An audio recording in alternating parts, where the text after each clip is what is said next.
Hey guys, welcome back to Max Electronics, and in today's video we will be making a fiber optic ceiling controller for the fiber optic stars.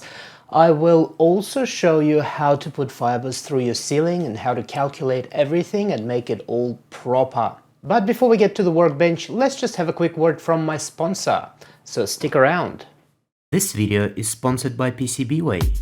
PCBWay is the leading manufacturer of high-quality multi-layer circuit boards with unbeatable prices. Simply upload the zip file with your project directly to the website, select your preferences, preview your board, select the postage and get an instant quote. Now you're just one click away from getting your project completed. PCBWay also offers a range of services such as PCB assembly, CNC milling, 3D printing, sheet metal fabrication and injection molding. Your project will be manufactured by highly trained professionals with state-of-the-art equipment and delivered to you in no time with safely packed and vacuum-sealed packaging.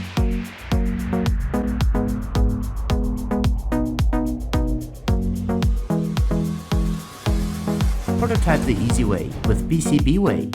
Quality, integrity, reliability. Let's start with a schematic. Very simple, doesn't use many components at all, so all we need is the PIC12F675, the software, which is down a link below. There's a whole folder that you can download with the little blueprints, with the software, with the hex file, and everything you need to build this controller. So again, very few components, 3 100 ohm resistors, 3 10K resistors, 3 of 2 and 222, or the ones that we're using is MBTT, I think, or MBBT, which is SMD version of the standard NPN transistor. We need 7 of 470 ohm resistors. Also one blue LED, the one I'm using, there's a few versions you can do, as you can see on PCB in the center there. You can either do the through hole or you can do the SMD LED just for the center one. It doesn't have to be blue, you can do any colors you like, but to get the effect that you saw, we need those LEDs. So one straw hat blue LED, 3 warm whites helmet LEDs, and 3 cold whites or white LEDs. What else we've got there? One 100 nanofarad filtering capacitor for the processor, 1K, and again those two, that's just to indicate power, so 1 green LED and 1K resistor for the power indicator, 1K resistor for the pull down for the chip, 1 button, and you can be using external button or internal, but 1 voltage regulator and D-pack, which is 7805, 1 to 20 nanofarad capacitor and 1 to 20 microfarad capacitor, 25 volts, 1 diode, and that's it for the schematic. So it is very simple, unlike the other projects where you need tons of stuff. So again, you can download all this. Now let's have a look at all the components that we need. So we need a 20 millimeter nylon cable gland, which is one of those. A project box, you can buy those online, it's HB6014. I like it because you can mount it externally on the sides here, and it's big enough to fit the circuit board. It's just the right size for the circuit boards. Also, we will need a programmer. In my case, I'm using Picket 3. You can get those very cheaply for 20 bucks online, unless you're already using one. A little converter for it, so you can plug it in. And in my case, you can use either one of those little chip holders that converts it to deep, because again, that's an SMD chip. You can see the chip sitting in there, so you can open it up like this and put a chip inside, or you can do it the other way, which is a little clamp like that, and that actually I'll show you in a second. So we've got the chip, and all you need to do is just clamp it literally over the top, and the chip is sitting there and can be programmed easily. So usually those are used when the chip is already on the board and you can just clamp it over the top of the board and program it. So that's it. Let's have a look, what else do we need? And of course the circuit board from PCBWay. You can order those very cheaply. So we've got this side with the controller parts and the voltage regulation, and this side is just resistors and LEDs. And of course, a bunch of the components. So let's start with programming, and I will show you steps how to program. So let's turn to the screen now. Excuse the capturing of the screen. For some reason, this computer doesn't really like when I'm capturing through the HDMI, so I have to film it, old school. Anyway, what we're going to do is we're going to take our Picket 3 and plug it into USB, so you can see right here, and wait till the lights come on. Mind you, this is all plugged into the chip, and I've got the chip plugged in into here. So wait till it recognizes it. Pretty sure that's good. Now what we're going to do is we're going to click on settings after you've downloaded IPE, in my case version 4.1. We'll go settings, advanced mode, and the password is microchip. It says it under the bottom, so we're going to enter that. And you see we have extended menu appear here. So first of all, what we're going to do, we're going to select in family, all families, and we're going to click on mid-range 8-bit MCU PIC 10, 12, 16. Then in the device name, we're going to click on find the PIC 12F, where is it? 12F675, there it is. Apply. So that's done. The next thing, we're going to select the tool, which is Picket 3. We're going to connect. And it'll connect. It'll give you the warning, click OK.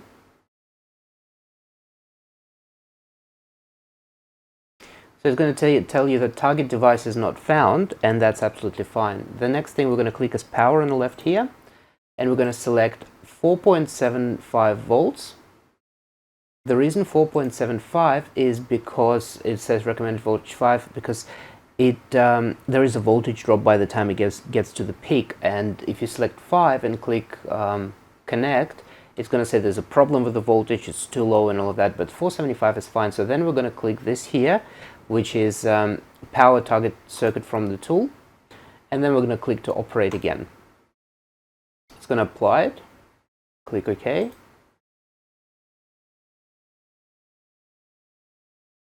And now there we go, target device PIC 12F found. So the device is found. Next thing, in a source, we're going to click browse here, and we're going to select that FOE-127-8 hex file.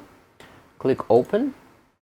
That's opened, loaded successfully, and then we're going to click program.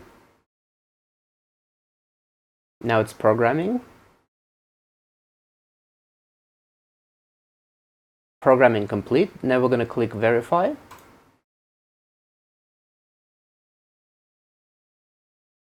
Verify failed, so I wonder why. Let's try erasing the chip. Erase device complete. Let's try programming again.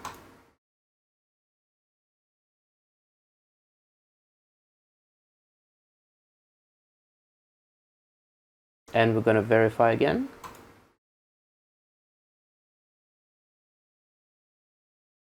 Verify complete, so that worked just fine. So we can disconnect now. That's disconnected. So let's go back to the bench and test it. Now for testing, I've made this little device which is got 3 LEDs, red, green, blue, and 1 multicolor LED. I've done this a long time ago. Power supply, a button, and just a socket for the PIC microcontroller. And that literally just got on the 3 I/O pins, and you can see what's happening with the PIC. It's literally just designed for I've designed it for the PIC just to test them, because you don't want to solder SMD PIC and then turns out it doesn't work. So we're going to remove it from here, and I'm going to plug this into the tester. And let's power the tester as well. Let's see if that works. Yep. This one's got green, problem with green on the RGB one, so yep, and we can press the button to change the different functions. There's a few commands that I've written. You can choose one of your favorites, and the indicator that it's at the end of the cycle is those 3. So when you see them flashing like that on your fiber optic controller, that means that's the end of a program, and the next it goes back to the beginning. So we know that works, and we can eject the pick from here, and start assembling the board. So let's get onto it. All the components that we need have been laid out here. So as you can see, there's not that much, just a few LEDs, few resistors, two caps, little LED, IC, voltage regulator, 3 transistors, and the big power supply devices. So let's get started.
So here it is, soldered together.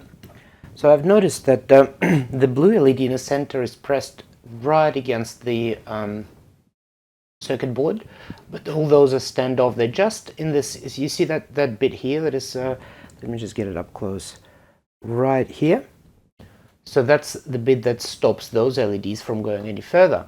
And I had to cut it off on the blue one so it fits all the way, and that gives you a little bit of time a bit of space to push them in this circle, and this way they'll be all shining at their respective spots. So let's test it out. So in my case, I've already pre-done the standard. You can have a different connector. I've got the barrel 2.1 by 5.5, and that's going to the Molex connector here. So we're going to put that into the enclosure, but first let's try it out. So I'm going to supply 12 volts to it using the power supply. And we've got positive in the center, and either one is the negative. So let's try that. And there we go. It's hard to see because it's bright. But as you can see, it's working in those sequences. Let me see if I can maybe tilt it and see the pattern that it's doing. So this one means that it's end of cycle. And as you can see, that blue creates this pattern of the stars. I've tried, you can use any color LEDs, it doesn't matter, but I've used it to create more realistic color of the stars, which uses, as you can see, it morphoses around, and that's what creates this effect of real stars. When it fades out, you just see this faint blue on the background. So I've got the box here, and I have marked, can't really see properly, I have marked where I'm going to drill. That's for the gland, and that's for the power input. There is no power switch because, again, you're going to be controlling it remotely. So another thing, you can have a button. There is a little 2 pins right here where it says external button that you can use the DuPont connector and just add a little wire with external button to skip through the functions. But I'm not doing this. It's going to be set and forget kind of program. And again, when you install it in the box, it slides just in the slots just fine. There is a space left, so if you wanted to make it, say, 240, you can grab a, say, USB adapter, USB charger, pull it apart, get the board, slide it in here, and providing you have 5 volts, so you can have something like a figure 8 plug here for 240, the USB slot here, or a transformer, And then if you're using USB, simply don't install this voltage regulator and short out those two pins between the letter V, and you will end up with a 5 volt, so that can work on 5 volts as well. And yeah, in this case you will just end up having the 240. But since I've got 12 volt running through the house, I'm using the 12 volt network. So I'll be back. I'm going to go and drill, well, pilot first and then drill those holes. Everything's been drilled out, so you can see that's the nice big hole for the output and the power input. The stickers have been printed, so I'm going to put this together and then I'll show you how to adjust it. That's been done, so the grommet is installed and the power supply is installed, the stickers are attached, and next thing, simply just connect the power supply to here and insert it in.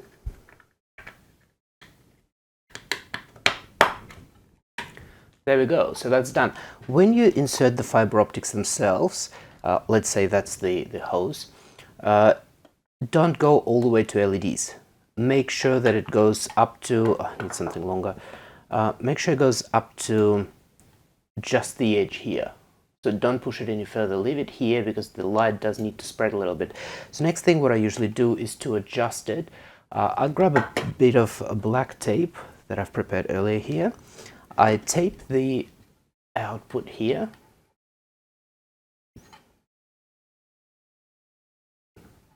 And make it nice and round so you can see, as you can see the little dome there. So then power this up.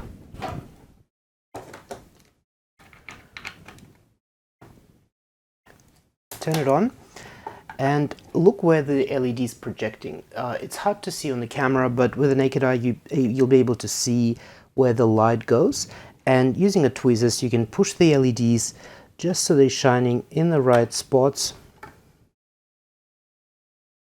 Let me just skip the sequence.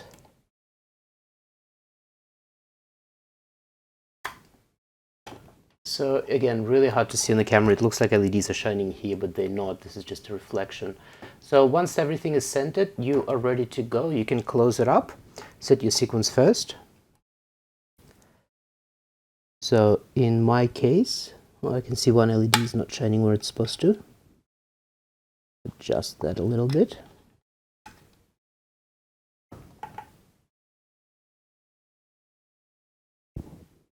And turn it off, put it together.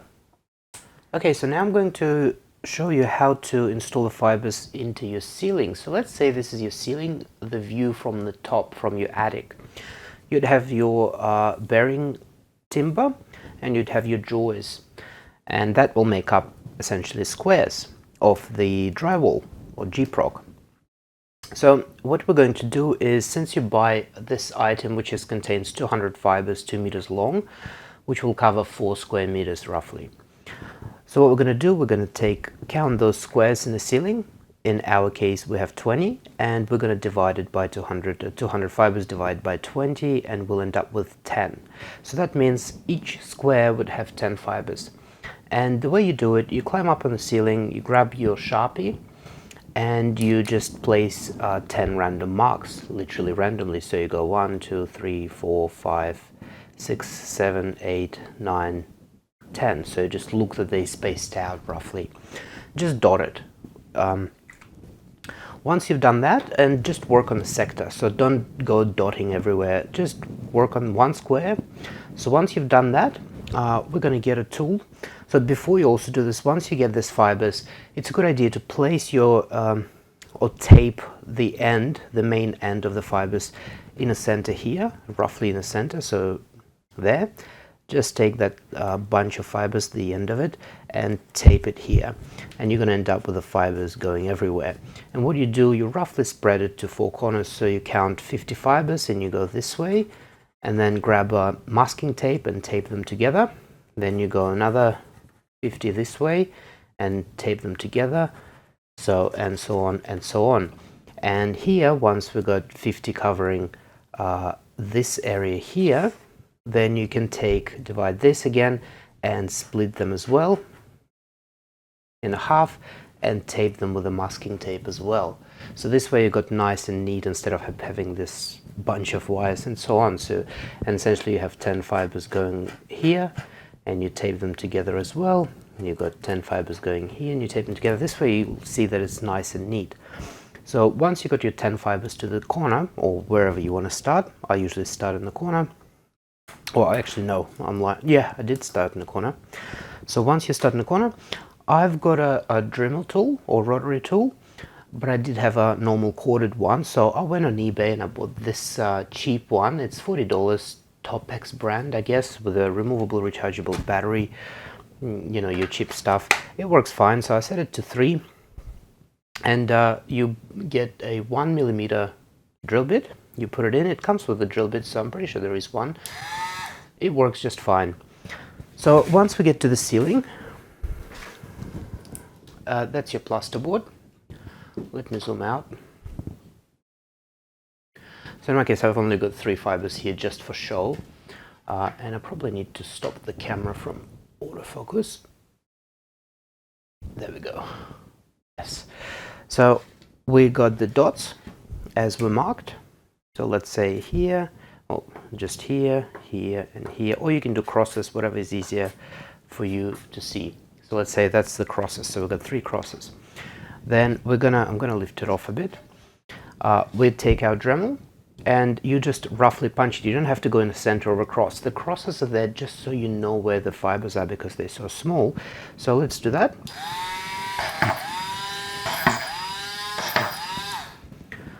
I'm making a mess, aren't I? So now you've done this, we're going to grab a fiber and we feed it into the hole. Push it in and just feed it all the way through. Make sure there's a little bit of a bend like that. And we'll take another one and we'll feed it into this one.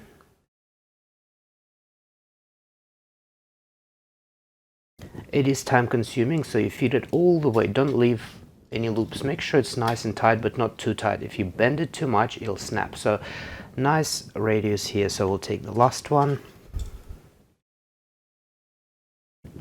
and we feed it in. So you'll end up with this sort of configuration. As you see, they're probably lifting off about, I'd say, a finger width. So my finger is just touching, maybe just a bit more.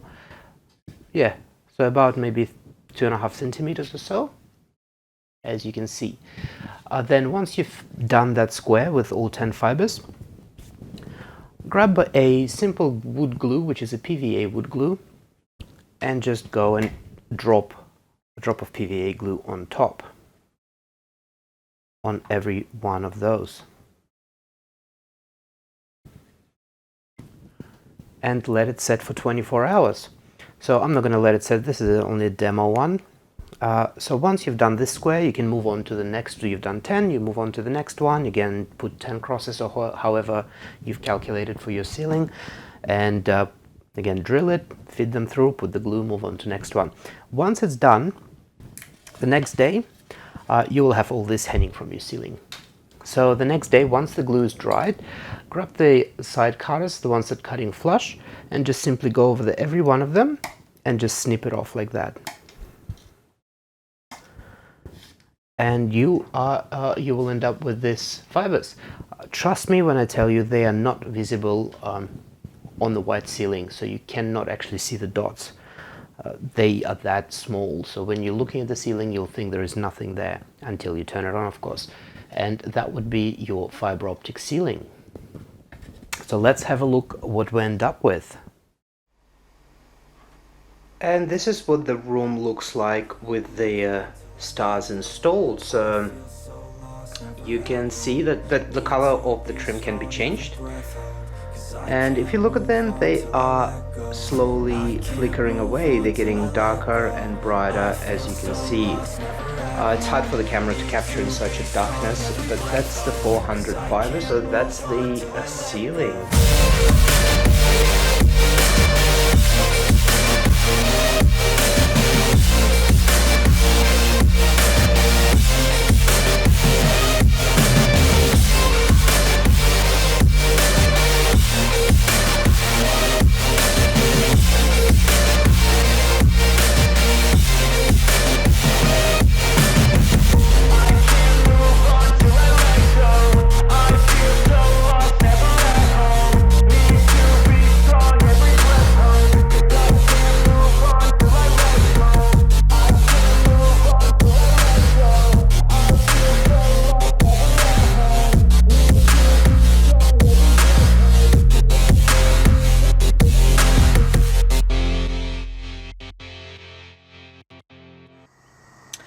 here is the fiber optic engine up on the ceiling, already installed. Excuse the mess. I'm still cleaning up the old insulation and putting the new one in. It is really hot up here. So you can see I've already done this part and still vacuuming all this old insulation before I install the fresh one. That stuff is so itchy, it's unbelievable. But that's the unit, so let me turn the light off so you can see it operating. You can see all the little dots glowing up there. It is about 400 fibers, so it's 200 there, and there's another unit already hidden behind there, behind the insulation. So that's the unit ready and operating. Very small, low power consumption. Here it is. That took me 7 hours to put all those fibers in, but they're all nice and neat and ready and working. So that is it for this video. I hope you enjoyed it. Thanks for watching. My name is Max. I will see you next time. Bye.